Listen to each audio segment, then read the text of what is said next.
Welcome to our channel accounts की पाठशाला with me from गौरव। आज हम बात करने वाले हैं एक बहुत ही इंपॉर्टेंट टॉपिक है जिसका नाम है टैक्स। जी हाँ, टैक्स की कोई परिभाषा नहीं होती है, लेकिन टैक्स हर किसी के ऊपर एप्लीकेबल होता है। अब ये किन व्यक्ति पर एप्लीकेबल हो, चलिए इनको समझते हैं। टैक्स हमारी सालाना इनकम, जिस व्यक्ति की इनकम 2.5 लाख के अबव होती है उसको ये टैक्स देना पड़ता है। लेकिन मैंने इस वीडियो को स्पेशली प्रिपेयर करा हुआ है कि अगर आपकी इनकम 2.5 लाख के अबव है, specially for businessman, for employees, तो उनके लिए ये क्या है, बहुत ही इंपॉर्टेंट वीडियो होने वाली है। क्योंकि इस वीडियो में आप अपनी टैक्स सेविंग को बचा सकते हैं। आप जब किसी सीए के पास जाते हैं तो वो कुछ डायरेक्शंस को करते हैं। जी हाँ, मैंने अपनी वीडियोस में इन्हीं डायरेक्शंस के बारे में एक एक पॉइंट के बारे में आपको बताया हुआ है। तो एक बार आप अपने सीए के पास जब भी जाएं तो एक बार उस पॉइंट को डिस्कस कर सकते हैं।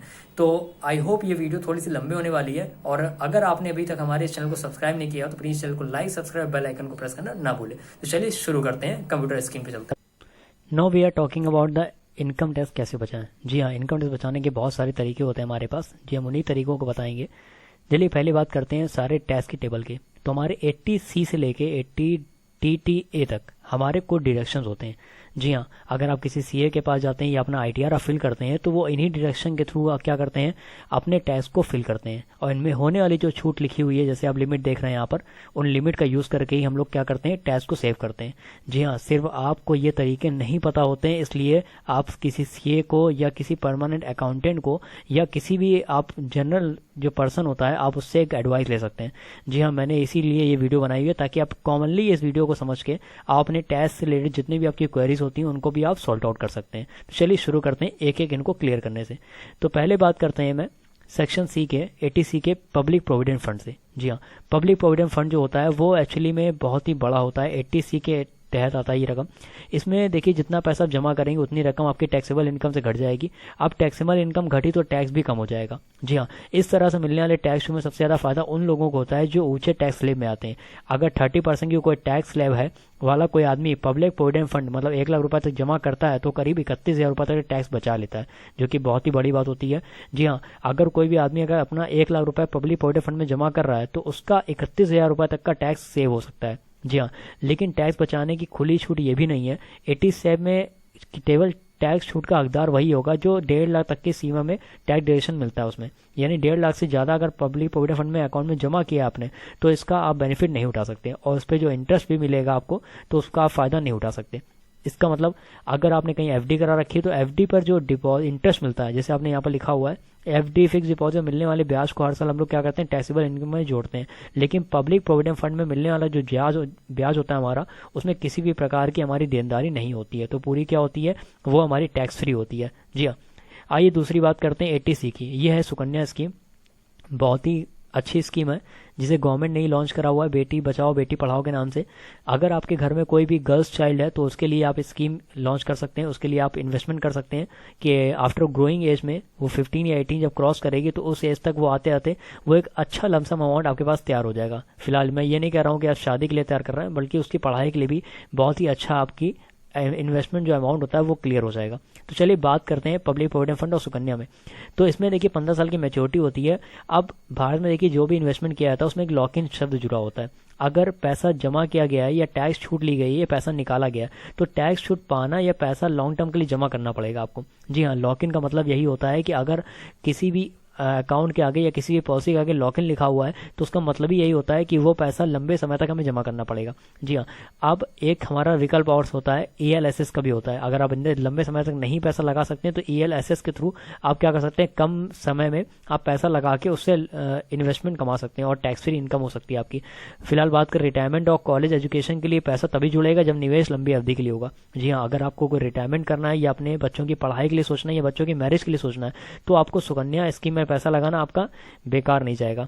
तो इससे भी आप क्या कर सकते हैं, इससे भी आप अपना टैक्स फ्री इनकम को बचा सकते हैं। अगेन बात करते हैं हमारे थर्ड सेक्शन की 80 सेक्शन C EPF होगी, जिसका फुल फॉर्म होता है एम्प्लॉय प्रोविडेंट फंड ऑफिस। अब देखिए यहाँ पर देखिए जैसे आपको दिख रहा है सीधा क्वेश्चन है कि पीएफ होता क्या। जी हाँ, प्रोविडेंट का फुल फॉर्म यानी बात करें तो प्रोविडेंट फंड, इसे हम लोग ईपीएफ के नाम से भी जानते हैं। ईपीएफ जो होता है वो एम्प्लॉय प्रोविडेंट फंड होता है। ये सरकार के तहत चलाई गई एक योजना होती है जिसे हम लोग कर्मचारी भविष्य निधि मतलब यानी ईपीएफओ भी रखता है। इस योजना के तहत एक ऐसे कर्मचारी संस्था कंपनी आती है जहां पर 20 या 20 से अधिक कर्मचारी जो होते हैं वो कार्य कर रहे होते हैं। जी, अगर आपकी फर्म है या आपका कोई बिजनेस है जहां पर 20 से अधिक कर्मचारी कर रहे हैं तो आप ये बात अच्छे से समझाते हैं। तो आप जानते होंगे एक होता है एम्प्लॉयर, दूसरा होता है एम्प्लॉय। तो दोनों को क्या करता है, एम्प्लॉयर को कुछ परसेंटेज वहाँ देना पड़ता है और एम्प्लॉय की भी सैलरी का कुछ पार्ट डिडक्ट होता है, जो कहीं ना कहीं हमारी टैक्सेबल इनकम में बहुत ज़्यादा जरूरी होता है। आइए इसको समझते हैं। अगर आप सैलरी वाले पाने वाले एम्प्लॉय हैं तो निवेश के इस विकल्प में आप पहले से ही निवेश कर रहे हैं। इस महीने आपको मिलने वाला वेतन से पहले वाला ईपीएफ अकाउंट में रकम जमा हो जाती है, इससे आपके वेतन से कट के इसमें जमा करा जा सकता है। अगर आपने अपनी सैलरी स्लिप की जांच करे तो आपको पता लग जाएगा कि हर महीने आपका कितना ईपीएफ जो है वो निवेश करता है। अब आपने कितना निवेश किया वो तो आपको दिखेगा ही आपकी सैलरी स्लिप में, लेकिन एम्प्लॉयर ने कितना निवेश किया है, जितना समझ लीजिए कि 12.5% का हमारा ईपीएफ का परसेंटेज होता है और 12.5% क्या करता है एम्प्लॉयर अपनी जेब से वो देता है और आपका भी उतना ही परसेंटेज करता है। तो अगर आप चाहें तो ईपीएफ में योगदान से अधिक रकम का योगदान भी कर सकते हैं और स्वैच्छिक प्रोविडेंट फंड में भी कर सकते हैं। तो इसके थ्रू आप 80C के थ्रू आप टैक्स को बचा के अपना लाभ उठा सकते हैं। तो आइए बात करते हैं 80C के अगले कॉलम की, जिसका नाम है ELSS, जिसका हम लोग बोलते हैं इक्विटी लिक्विड सेविंग स्कीम। जी हाँ, अभी मैंने बताया था सुकन्या के बाद, सुकन्या में लॉन्ग टर्म के लिए पैसा लगाते हैं, लेकिन ELSS में हम लोग 3 साल के लिए पैसे को लॉक इन कर देते हैं। जी हाँ, पैसे को हम लोग म्यूचुअल फंड के नाम से भी जानते हैं हम लोग इसको। इसमें एक SIP होती है, SIP जिसमें हम लोग कम समय के लिए निवेश करते हैं। और सपोज आपसे एक समझ सकते हैं कि SIP में जैसे 15 अप्रैल 2018 को आपने क्या किया, एक SIP ले लिया और उसकी जो म्यूचुअल फंड की यूनिट होगी वो 15 अप्रैल 2021 को कंप्लीट होगी। मतलब 19, 20 और 21 3 साल आपको अपने पैसे को लॉक इन करना पड़ेगा। बिना 3 साल अगर आपने पहले इसको पैसे निकाल लिए तो आपका जो इनकम होगा या जो भी आपका इंटरेस्ट बनेगा या जो भी आपने मुनाफा कमाया होगा, कह सकता हूँ प्रॉफिट आपने अर्न करा होगा, उस पर आपको टैक्स पे करना पड़ेगा।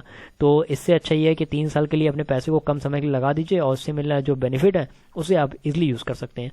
तो आइए बात करते हैं इनकम टैक्स के दूसरे डिरेक्शंस की, 80CCC और 80CCD की। अब ये क्या होते हैं, चलिए इनको समझते हैं। बीमा कंपनी की पेंशन योजना सेक्शन 80CC के अंदर आती है। जी हाँ, अगर आप बीमा कंपनी के पेंशन प्लान में निवेश करते हैं तो आपको इस रकम में से 1.5 लाख रुपए तक टैक्स लाभ आप ले सकते हैं। यदि आप मैच्योरिटी से पहले पेंशन योजना को सरेंडर कर देते हैं तो उससे मिलने वाली रकम को उस साल की आमदनी माना जाता है और आपको उस पर टैक्स चुकाना होगा। जी हाँ, अगर आपने इनकम टैक्स देने से पहले अगर आपने पेंशन योजना में सरेंडर कर दिया है तो आपको टैक्स देना पड़ेगा, लेकिन सेक्शन 80C और सेक्शन 80C के तहत कुल मिलाकर टैक्स बेनिफिट के लिए कुल रकम 1.5 लाख रुपए से अधिक नहीं हो सकती है।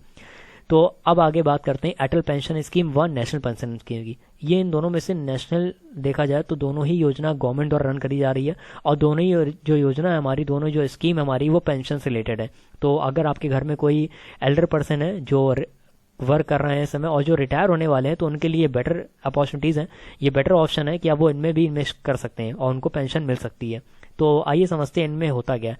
तो 80CCD के थ्रू इनमें आप बेनिफिट उठा सकते हैं। निवेश का ये बेनिफिट होता है, इसमें 1.5 लाख रुपए तक का निवेश आप कर सकते हैं और 80C के थ्रू मिलने वाले लाभ इसमें शामिल होंगे। जी हाँ, 80C में जितने भी लाभ आपने अभी पढ़े हैं पब्लिक प्रोविडेंट फंड के, EPFO के, वो सारे बेनिफिट आप यहाँ यूज़ कर सकते हैं। NPS में सेक्शन 80CCD और सब सेक्शन 1B के तहत सालाना 50,000 रुपये तक का निवेश आप कर सकते हैं। यह इनकम टैक्स में कानून के अंतर्गत 80C से बिल्कुल अलग होता है। अटल पेंशन योजना निवेश करने पर आपको यही टैक्स का लाभ मिलेगा। आप चाहे अब्दुल कलाम की जो टैक्स योजना होती है या अटल पेंशन योजना होती है या नेशनल पेंशन स्कीम में भी आप इन्वेस्टमेंट करेंगे तो इसमें आपको बेनिफिट जरूर मिलेगा।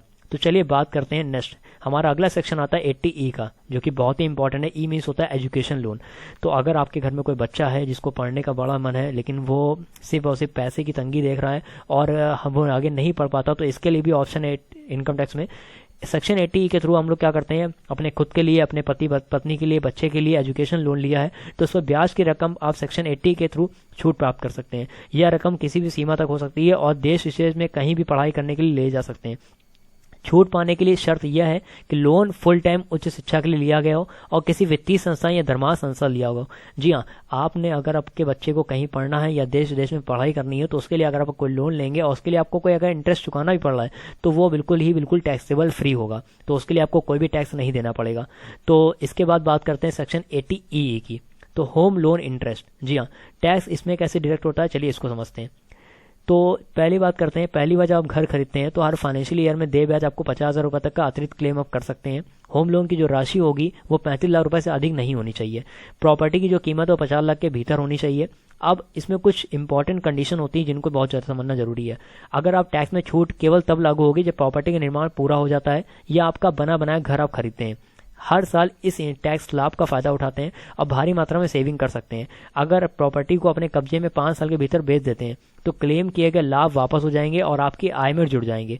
आप प्रॉपर्टी खरीद सकते हैं और इसे किराए पर भी दे सकते हैं। इस मामले में होम लोन पर टैक्स छूट के रूप में क्लेम करने के लिए कर एकदम राशि लागू नहीं होती है। होम लोन का लाभ उठाते समय अगर किसी भी अन्य घर में किराए पर रहना जारी कर सकते हैं तो वर्तमान में निवास करते हैं तो उसका आप एचआरए पर टैक्स लाभ का क्लेम भी कर सकते हैं। जी हाँ, बहुत सारी कंपनी ऐसी होती हैं जो एचआरए देती हैं अपने एम्प्लॉयज़ को। तो एचआरए का मैं आपको पहले फुल फॉर्म बता दूं, जिसका मतलब होता है हाउस रेंट अलाउंसेस। जैसे हमारे पॉलिटिशियंस होते हैं, हमारी जो एम्प्लॉयज़ होती हैं, उनको एचआरए दिया जाता है। एचआरए का मतलब ये होता है कि हाउस रेंट अलाउंसेस, आपको रहने का किराया जो होगा वो आपकी कंपनी देगी या गवर्नमेंट देती है। तो अब बात करते हैं नेक्स्ट सेक्शन की, जिसका नाम है सेक्शन 80D, मेडिकल पॉलिसी। आज की डेट में मेडिकल हमारे लिए बहुत ही ज़्यादा नीड हो चुका है और इस दिस पैंडेमिक कंडीशन में, जो कि कोविड टाइम चल रहा है, इसके लिए हमारी मेडिकल पॉलिसी बहुत ही ज़्यादा बेनिफिट होती है। तो चलिए समझते हैं इनको।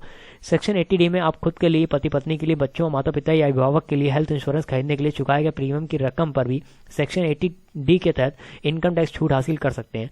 खुद पति पत्नी और बच्चों के लिए हेल्थ इंश्योरेंस चुकाए गए प्रीमियम की रकम पर इस सेक्शन के तहत आपको इनकम टैक्स छूट प्राप्त हो सकती है। जी हाँ, इसमें टैक्स छूट के दायरे में 25,000 रुपये तक का प्रीमियम आपके पास आता है। इसके अलावा आप अपने पेरेंट्स के लिए हेल्थ इंश्योरेंस खरीदने में 25,000 रुपये के प्रीमियम पर आयकर छूट पा सकते हैं। जी हाँ, आपके घर में अगर कोई एल्डर पर्सन है, आप उनके लिए कोई हेल्थ पॉलिसी देख रहे हैं, तो आप उनमें हेल्थ पॉलिसी उनकी खरीद सकते हैं और 25,000 रुपये तक का प्रीमियम का डिडक्शन आप कर सकते हैं। अगर आपके पेरेंट्स सीनियर सिटीजन है तो आप उनके लिए हेल्थ इंश्योरेंस के 30,000 रुपये के प्रीमियम पर इनकम टैक्स छूट प्राप्त कर सकते हैं। इस हिसाब से खुद और सीनियर सिटीजन पेरेंट्स के लिए हेल्थ इंश्योरेंस लेकर आप, that means 30,000 rupees senior citizen के लिए और 25,000 रुपीज आप खुद के लिए, टोटल 55,000 रुपये तक के आप क्या कर सकते हैं, प्रीमियम पर टैक्स को बचा सकते हैं। तो आई होप ये हर घर की नीड है। आप टैक्स सेविंग के लिए मेडिकल इंश्योरेंस या मेडिकल पॉलिसीज को चुन सकते हैं, तो इससे आपकी टैक्स सेविंग भी हो सकती है। अगेन बात करते हैं सेक्शन 80G की। तो डोनेशन और चैरिटी आज की डेट में बहुत आम बात हो गई है।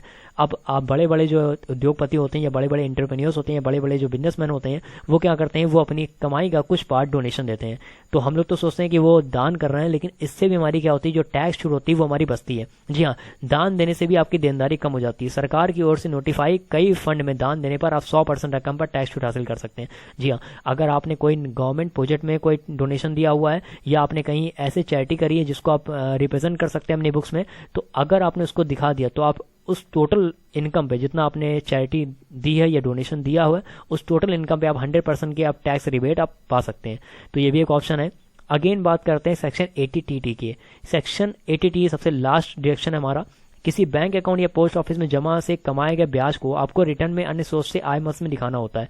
अब आपको अगर कहीं बैंक अकाउंट से इंटरेस्ट मिल रहा है या पोस्ट ऑफिस में आपने पैसा इन्वेस्ट कर रखा है और उससे उसको इंटरेस्ट मिल रहा है, जी हाँ, तो किसी एक वित्तीय वर्ष में अगर आपका ब्याज 10,000 रुपये से कम है तो आपको इस सेक्शन पे इनकम टैक्स में छूट मिल सकती है। लेकिन अगर टैक्स 10,000 रुपये से ज़्यादा चला जाएगा, इंटरेस्ट हमारा 10,000 रुपये ज़्यादा हो जाएगा, तो आपको इसकी रिलायबिलिटी देनी पड़ेगी। आपको इसके थ्रू जितना भी टैक्स आपका बनेगा 10,000 के ऊपर आपको वो टैक्स पे करना पड़ेगा। सपोज आपको जो टैक्स मिलता है वो 9,000 इंटरेस्ट रिसीव होता है, आपको उस पर कोई टैक्स नहीं देना है। लेकिन अगर यही टैक्स आपको 11,000 रुपये रिसीव होता है इंटरेस्ट, तो आपको 1,000 रुपये पे आपको टैक्स देना पड़ेगा। तो जिस तरीके से देखिए आपके पास सारे ऑप्शन होते हैं टैक्स सेविंग के, आप खुद से ही उसको देख समझ सकते हैं और खुद से ही अपने पैसे को बचा भी सकते हैं। तो इसीलिए मैंने ये वीडियो बनाई हुई है। आई होप आप लोग को ये वीडियो पसंद आई हो। Don't forget to like, subscribe and share to others.